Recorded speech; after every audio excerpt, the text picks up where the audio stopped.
All right, you guys got to let me know if anything happens while we're live because it's just that time of year. I have that feeling like something's going to happen. If it doesn't today, it's going to happen at some point this week. Steelers are going to make a trade. Steelers are going to sign someone. Someone's going to get cut. So let me know if anything happens while we are live on the stream right now. But we got some news. We definitely got some news. Deontay Johnson potentially getting traded. This seems to be like another one of those annual things, like a Le'Veon Bell return or like an AB return. When those topics come up, you're just like, all right, yeah, we're in the midst of the offseason. A Deontay Johnson trade rumor, Deontay Johnson potential trade. That's definitely become a frequent thing over the last like 2 or 3 years. But is it most legit? Could it actually happen this time around? We'll talk about that. Some stuff from the combine, but not really. We're going to be focusing on a lot of free agency stuff and what type of moves the Steelers could be making over the next like month, 20, 30 days or so. So let's get into this Diontae rumor that just popped up over this weekend. It really hasn't been refuted. Deontay's had a response. Let's just get into it. So here's who it came from. At Tony Pauline, Steelers receiver Deontay Johnson could possibly be available for trade if the price is right. Goes on to say, well, it's not fair to say Johnson is on the trading block. Several people tell me the Steelers are open to moving the receiver if they receive fair compensation.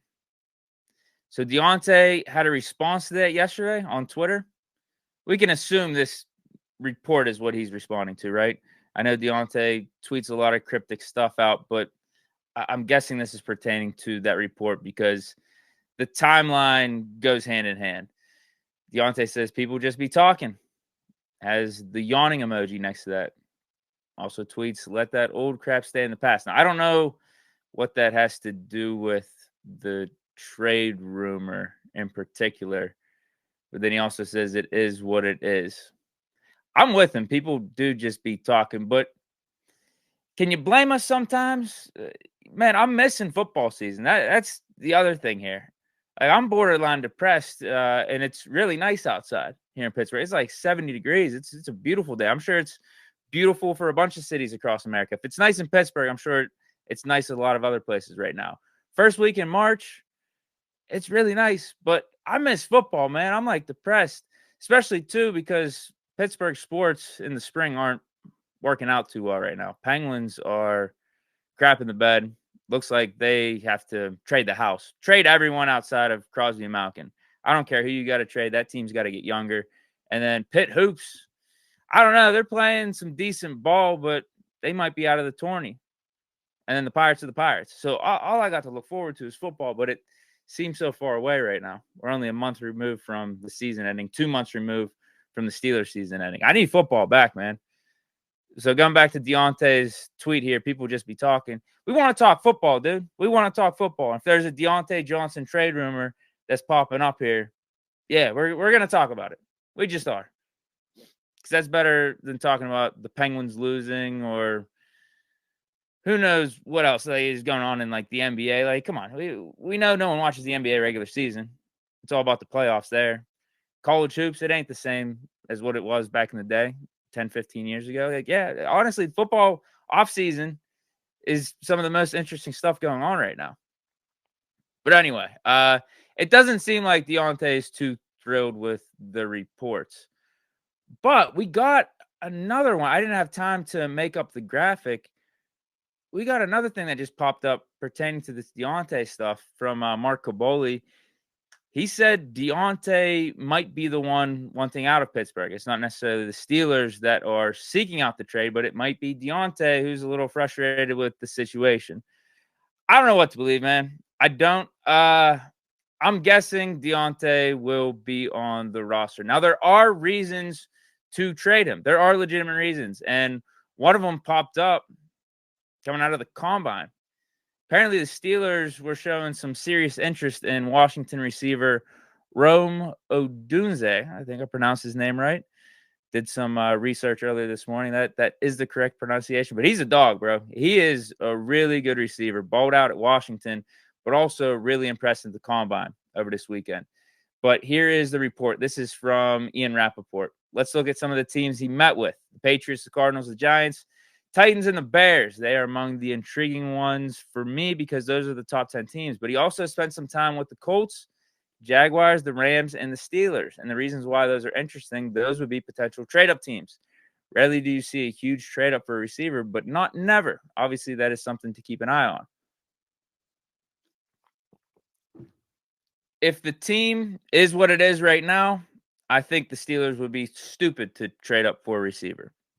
Really stupid, because we have two really good guys already on our squad, and George Pickens and Deontay Johnson.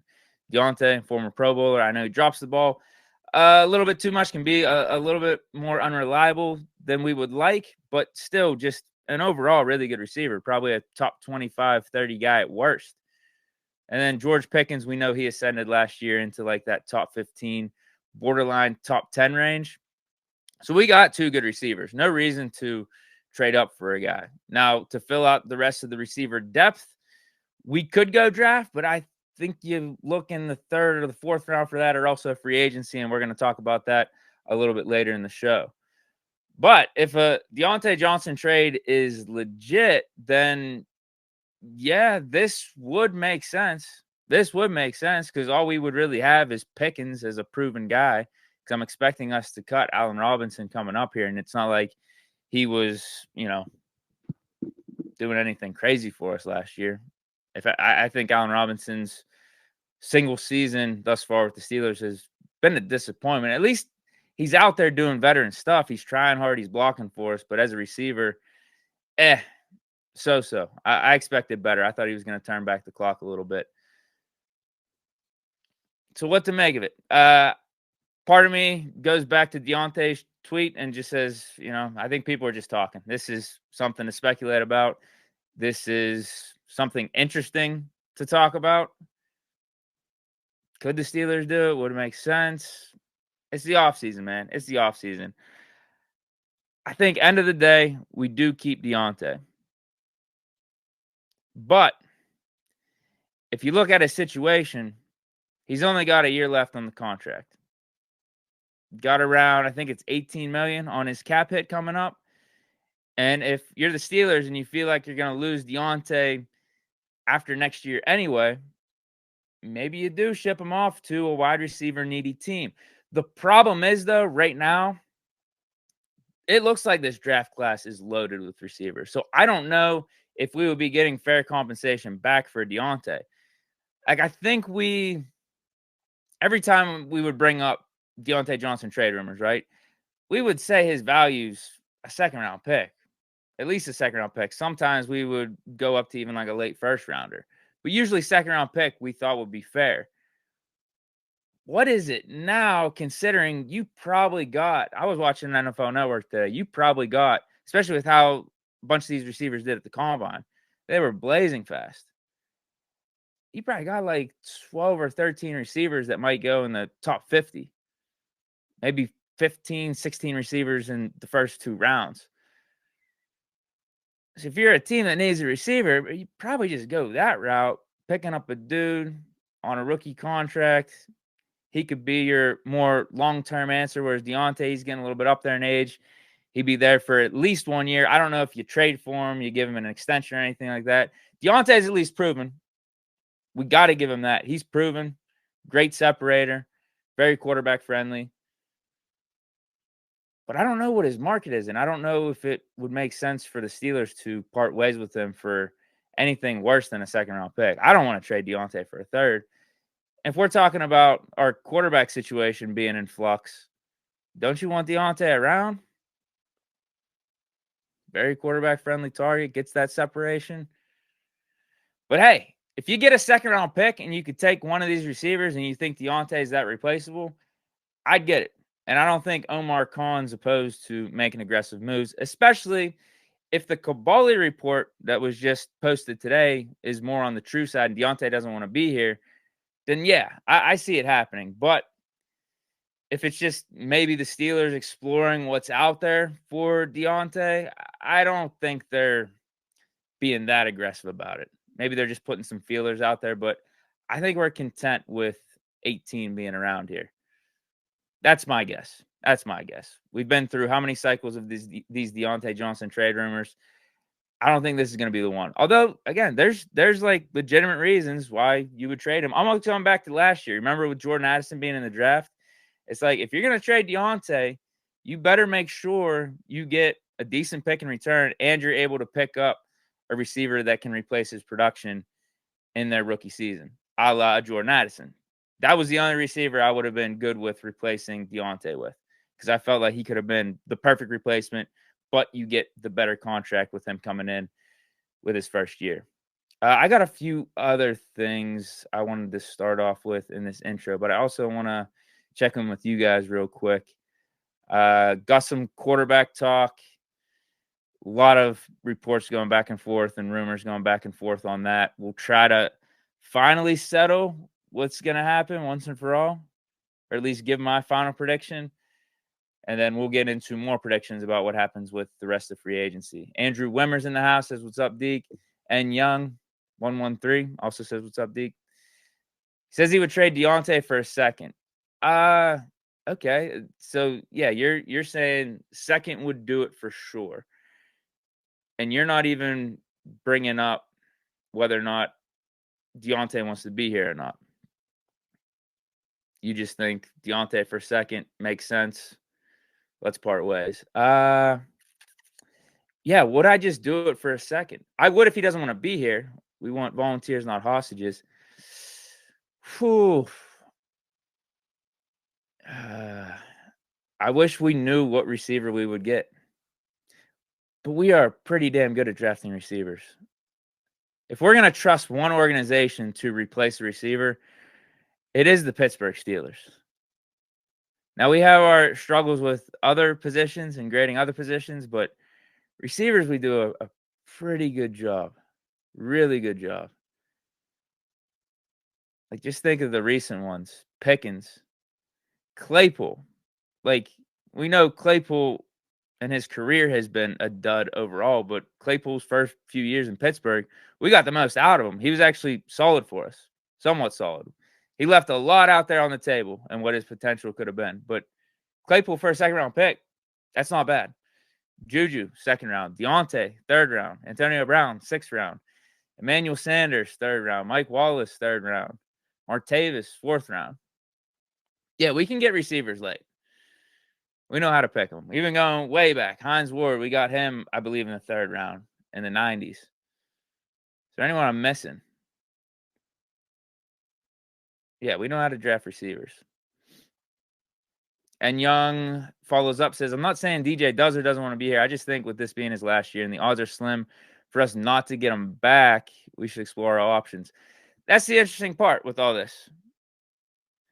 Just last week, I saw an article saying Steelers, or no, was it Omar Khan? It was the Omar Khan press conference. An article had the headline piggybacking off of Omar Khan's, press conference at the Combine, and said, Omar hints at a Diontae potential extension. It's just this part in the offseason. Who knows what to believe? Who knows, man? But the Diontae trade stuff has been put out there, so we're going to react to it. We're going to give our take on it. I don't think it would be the end of the world if we traded Diontae. It would have to be for a second rounder, though. I don't like giving him up for a third. I think he's too valuable to just give him up for a third.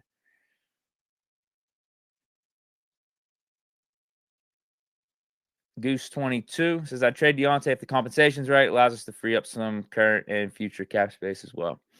Yeah, I think we're all in agreement. The price just got to be right. And that's what the initial tweet said anyway. Going back to it. Whether it's fair to say, or while it's not fair to say Diontae is on the trading block, several people tell me the Steelers are open to moving the receiver if they receive fair compensation. Fair compensation to us, we're talking about a second-round pick. So if it happens, I would understand. Diontae going into his last year, Steelers want to re-up at the receiver position, get a little bit younger, get a guy to pair up with Pickens for the long term. Okay. And if Kaboli, what he's saying is true about Diontae potentially being disgruntled, then yeah, makes complete sense. But I don't think Diontae is disgruntled. That's my guess. I don't think he's disgruntled. I really don't. But let's get into some of these quarterback reports coming out over the weekend too, and then we'll segue into the free agency stuff because it'll be a perfect segue, actually. You got Adam Schefter hinting at the Steelers. I believe this came out, was this Friday, Saturday time? Hints that the Steelers are talking with the Bears about Justin Fields. Hashtag Steelers. There have been some conversations about the Pittsburgh Steelers. Maybe something can be figured out there. But then you fast forward to today, you got another report coming out of The Athletic. Mark Kaboli, he's out of The Athletic too. He did the Diontae stuff today. Mike DeFabo, in conjunction with Deanna Rossini, said the organization is not involved in a trade discussion for Chicago Bears quarterback Justin Fields. Goes on, the Steelers are not interested in signing Wilson either in the likely event that he's released by Denver Broncos. A source familiar with the coaching staff's feelings on the quarterback at this stage is his career, told The Athletic. I think I completely read that wrong. I didn't have good inflection throughout that sentence there. Probably came off as confusing. But anyway, additionally, Pittsburgh is not among the teams actively working to trade for Fields. League source told Athletics Diana Rossini. We already said that. Whatever. Pittsburgh is also not pursuing Kirk Cousins or Baker Mayfield in free agency, according to league sources. DeFabo wrote. So first we got Schefter saying Steelers are in talks. Now we got a report from The Athletic. The Athletic's a legit source too. I know Adam Schefter's like a different tier, right? What Adam Schefter says typically goes, but I mean, I don't think this is just coming out for nothing. Usually reports and articles come out for a reason. The Athletic, they're decently plugged in, no? Shutting down Justin Fields, Russell Wilson, and Kirk Cousins. They're basically shutting down the notion that Pittsburgh's seriously pursuing outside quarterbacks. The quarterbacks specifically that we've been talking about a ton over the last month. It goes against what Omar said in his combine press conference in a way, just because Omar reiterated many times that we're going to be searching all avenues for the quarterback position. Like, Kenny's here, but there's going to be some good competition for him. Every time an outside quarterback was brought up to Omar Khan, every time he was asked about it, he just said, listen, I owe it to this team. I owe it to this organization. I owe it to the fans to put out the best team possible. We're going to be searching every avenue to get a quarterback here, to figure out who's going to be the starter for 2024. So he didn't deny potentially looking at Fields or Cousins or Wilson. So that's why this report goes against what Omar Khan said a little bit, but also don't forget, Omar Khan also clearly said that the team wants Mason Rudolph back. They want to sign Mason. Mason knows that the team wants him back, and the ball is completely in his court. So he didn't confirm or deny any of these outside quarterbacks. Just said, you know, we're gonna search every avenue, but clearly said we're looking at Mason. So that's why I'm thinking Mason is the number one priority here in terms of free agency. So let's just get the little graphic up here. Let's do our free agency predictions. I think the Steelers re-sign Mason Rudolph. I think it makes sense for both sides too. Because for Mason, he wants to be a starter in the NFL. He said that in an interview he did a few weeks back with Ramon Foster. Like, what's up ahead for you, Mason? That's what Ramon asked him. What are you going to be doing here? What are you looking at? What are your goals? He's like, listen, I want to extend that feeling I had those last 4 games of the regular season. I want to extend it. I want to keep being a starter in this league. I think I can be a starter. Look around the NFL landscape. What's going to be his best chance to start next year? What location is going to give him the best opportunity? I'd argue it's Pittsburgh. He's familiar here, but you got to see firsthand what happened when Mason Rudolph came in and played quarterback. He won the locker room over. He balled out, and he looked like the best quarterback this team has seen over the last 2 years. The only guy we have on the roster right now is Kenny Pickett. Do you think Mason is looking at Kenny Pickett and thinking to himself, man, I think Pickett can beat me out? I doubt it. There's no way. There's absolutely no way. I'm sure Mason Rudolph, if given a fair and clean competition, thinks that he could beat out Kenny Pickett to be the starter. What better opportunity is he going to have to be QB1 with 32 of these other teams or 31 of these other teams? What better opportunity is he going to get? I don't know, man. Just because you got a good draft of quarterbacks coming up here, probably 5 or 6 guys are going to be going in the top 10, or not the top 10, the first round. 3 or 4 are probably going to be going in the top 10. So if a quarterback needy team takes a dude in the draft, I think they're going to be giving that dude preference over a Mason Rudolph who's going into his 6th or 7th year and has been, even though he's not a journeyman, he's just been with the Steelers, but has pretty much been that type of quarterback, right? He's got some spot starts here and there, but it's mainly been a backup. I don't think they're going to be giving any biasness or any preference to a Mason Rudolph. They're signing him, and they're thinking, you're going to be our backup, and you're going to be a quality backup for us. We like what you did with the Steelers, but I don't think we could mortgage our future on you. Yeah, could you give a little bit of competition? Could you keep our rookie in check? But no, I don't think we're going to seriously be considering you for 2024 at QB1. And then you got other teams where Mason may be the better option right now versus some young quarterbacks. And you could throw Pittsburgh in there too with Kenny Pickett. But at least Mason has that familiarity here in Pittsburgh where he's, again, won over the locker room. He's won over the fans. I think he's won over the coaching staff too.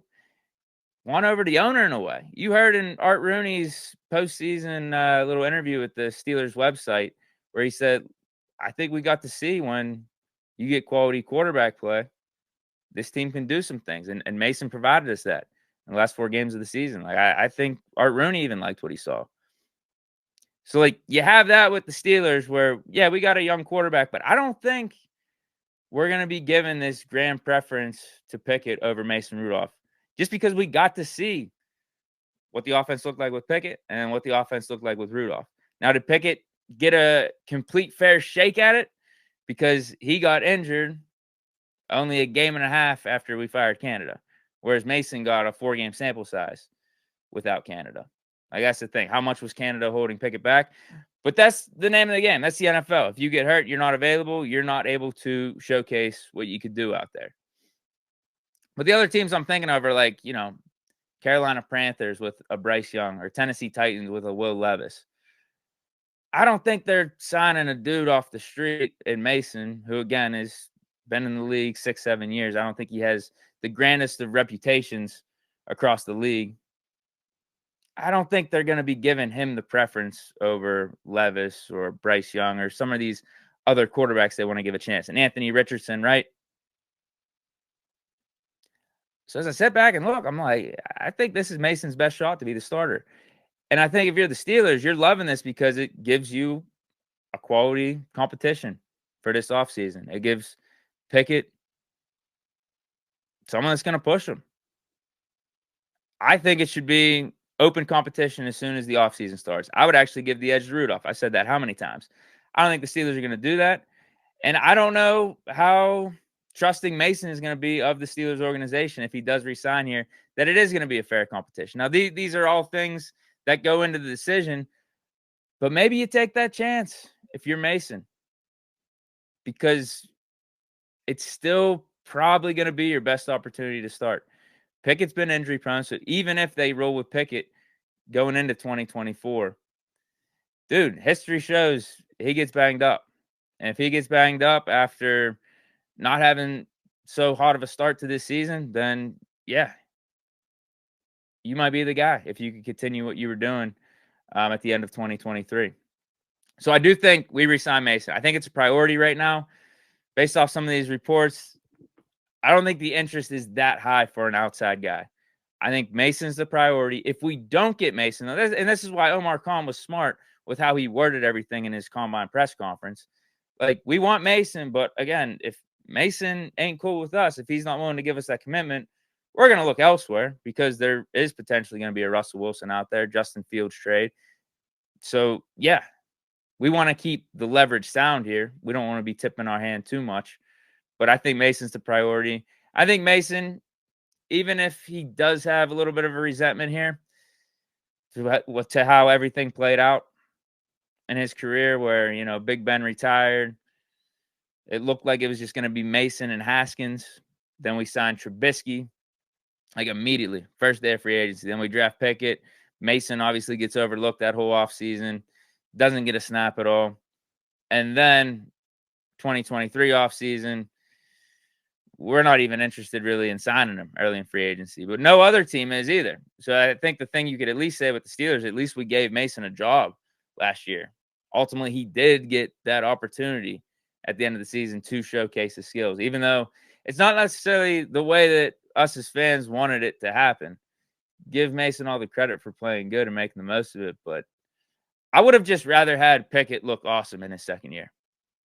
Not get hurt, none of that. But yeah, that's you know, we know how 2023 played out. We know the story of last season. But yeah, I think we re-sign Mason. $5 million deal, $4 or $5 million deal that says, yeah, we're serious about you potentially being the starter. It's going to be a legit competition, and may the best man win. At cornerback, so I got three. What do I got? I got like 3/4 positions here that I think we're going to sign in free agency. And I got lists of names for each. So I think we're going to try to sign a cornerback, though. This is the first position I wanted to bring up. Veteran cornerback, just because I think it's going to be tough for, like, our main needs right now, cornerback, linebacker, inside linebacker, and offensive line. Like, those are our three. I think cornerback is the one that we address in free agency. And I like a lot of these cornerbacks in the draft. But I think just with how the Steelers do business, they would prefer drafting like a franchise linebacker in the first or second round, a la Jeremiah Trotter, and also getting a young dude on the O-line like a Jackson Powers-Johnson to pair with a Broderick Jones and start that, you know, Pouncey, DeCastro-esque type of offensive line that we saw back like a decade ago. We're trying to reset the clock of like, all right, we got our young dogs in the house here, and this O-line is going to be built for the future. It's going to be these guys as the stable pieces. We could build around them, but these dudes are going to be dogs. They're going to be Steelers. So I think that's the way we're going to go about it. And traditionally, we haven't done great with grading cornerbacks in the draft. I think we hit with JPJ last year, but outside of that, it takes us going back to, I guess, Ike Taylor to say, like, okay, yeah, we know what we were doing with that pick. So I don't think it would be a bad idea to address cornerback in free agency. And there's going to be names.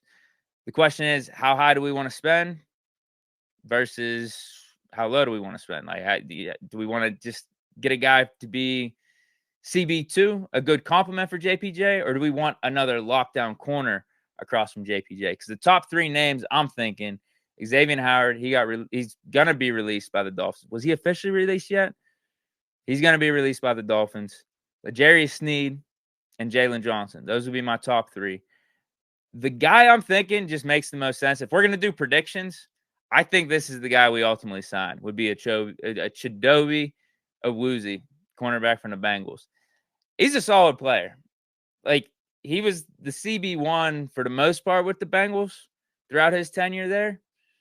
I don't think he was an upper class CB1, but would be perfect as a high-end CB2 and is a dude that you don't have to pay as much as a Jalen Johnson, L'Jarius Sneed, Xavier Howard. Now, I want those big-name guys, but this is a salary cap league. And just based off how the Steelers operate, Chidobe Awuzie makes sense.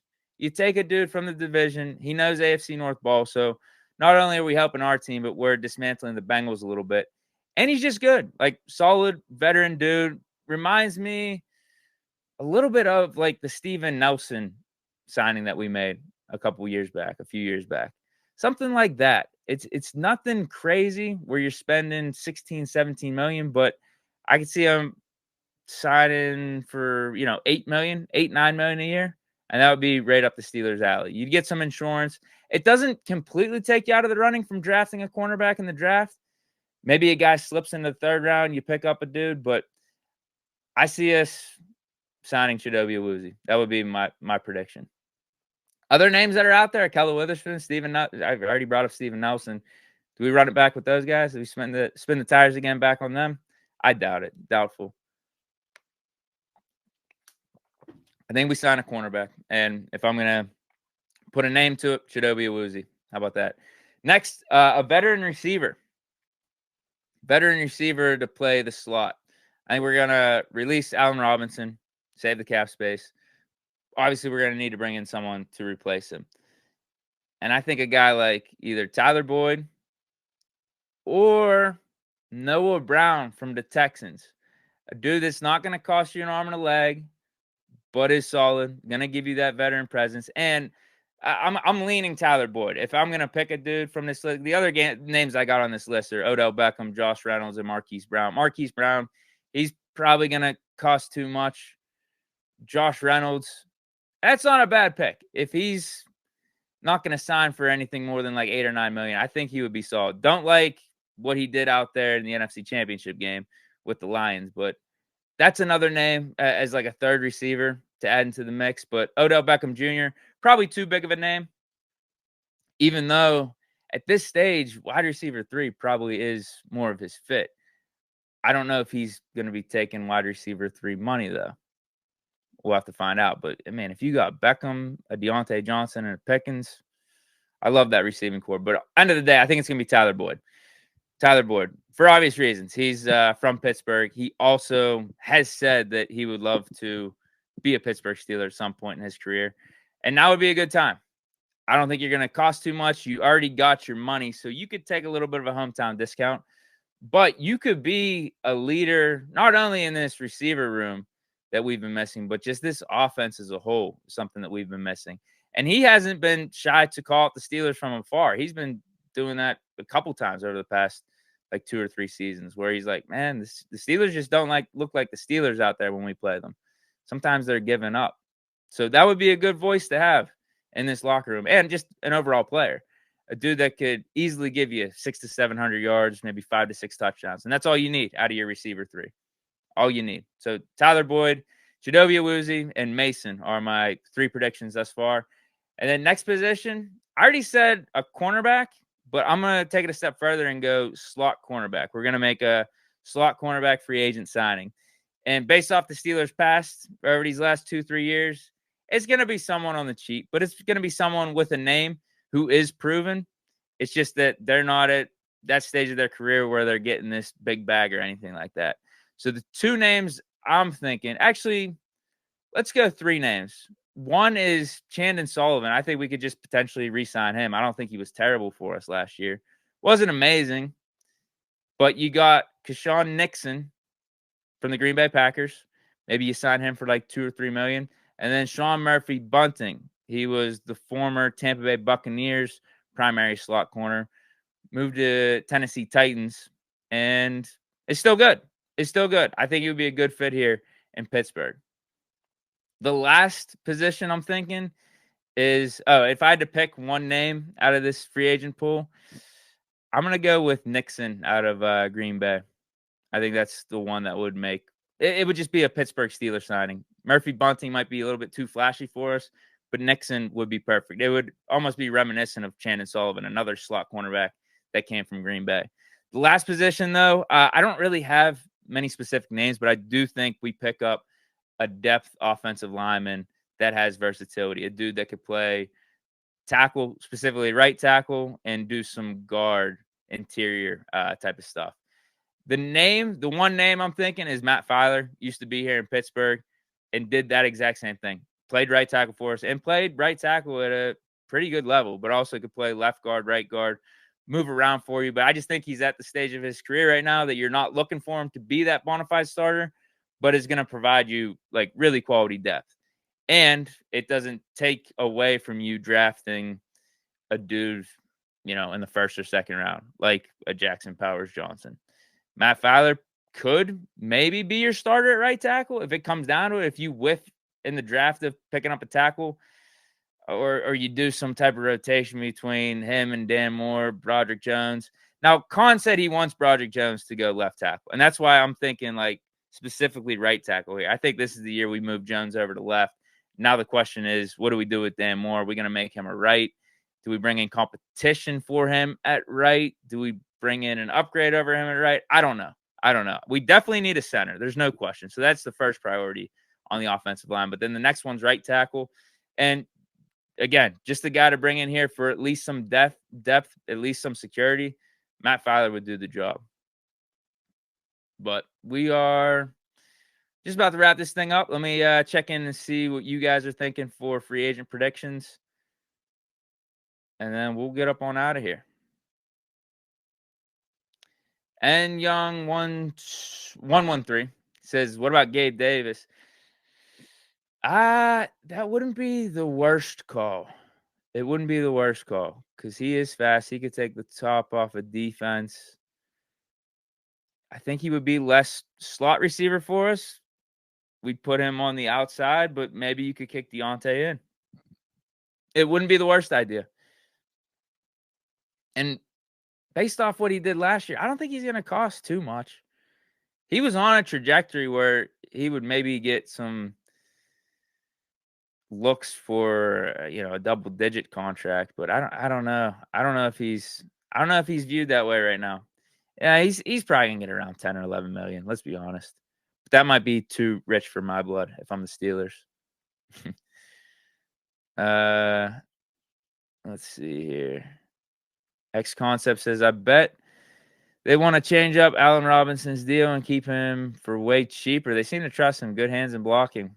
That could be the case too. That's not a bad prediction. It really isn't. That's a Steeler type of move right there.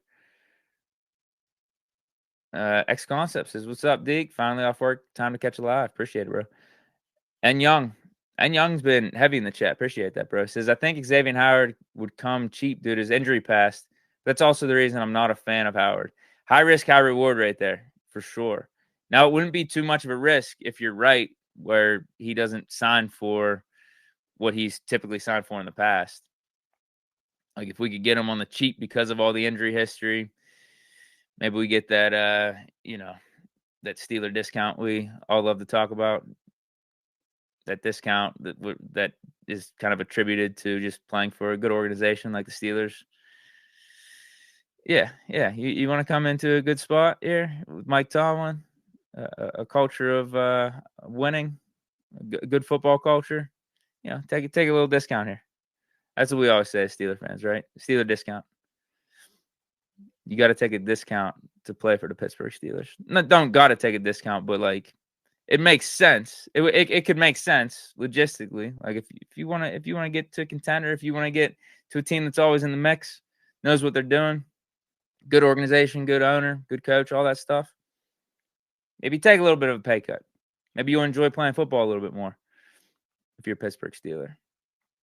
And Young 113, what about Mike Hilton? Is he a free agent this year? He might be. Yeah, that's definitely not a bad call. I think we've talked about that on the podcast. I could see that happening. Goose 22, George Fant would be a good signing too. You're talking about the right tackle. Yeah. That's what I'm saying. A veteran lineman. I don't know how versatile he is, but I think just getting a depth right tackle would be more important than the versatility part. So I could see the George Fant signing. X Concepts 1 says, looks like Jerry Sneed is no longer an option. I didn't know how legitimate of an option he was going to be anyway. But what they say, the Chiefs are going to tag him and trade him, I think. They're going to tag him. They're going to keep him around. If they can't figure out a long-term deal, maybe they're going to trade him. I don't think that would make sense for the Steelers to do. But all right.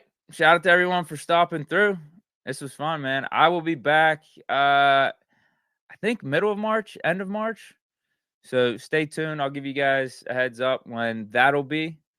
We'll talk. I'm sure we'll be talking the signings that took place over the course of March. Oh, I like this. X Concepts brings up Patrick Queen. Says he might get overpaid like Tremaine Edmonds did, sadly. That's why I don't think we're going to go inside linebacker through free agency. I would love to get Patrick Queen, but you're right. He might be getting overpaid. But you brought up Tremaine Edmonds, which made me think of safety. I could see us bringing in another safety, like Terrell Edmonds. We bring him back potentially. Or Kevin Byard just got released. You could do a Jordan Whitehead signing, Geno Stone signing. A couple of those dudes got Pittsburgh connections. Geno Stone and Jordan Whitehead, they're from here. And they're free agents. And they're quality players. They're not like the best safeties. They're not like a Minkah Fitzpatrick. They're not like all-pro or anything. But they are quality guys. They're guys that you want to pair with a Minkah Fitzpatrick. All depends on how we feel about Casey and Neal heading into next year. If I'm GM, like right now, I'd be willing to cut ties if we could get one of those four dudes. Get a Byard, Terrell Edmonds, Jordan Whitehead, or a Geno Stone. Now, there's pluses and minuses to each of their games. Terrell Edmonds and Byard would probably fit Minkah the best, just off the top of my head, because you want a more physical safety out there. Or I think Stone and Whitehead, a little bit more ball hawk. Whereas that's Minkah's claim to fame. All right, I'm out of here, guys. Hope you enjoyed. Stay chilling. And stay tuned, man. Like I said, it just feels like that time coming off of the combine. All these GMs talking to each other. Something's going to happen here soon. Something will happen.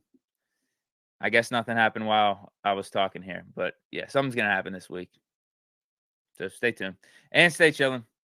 Peace out, everyone.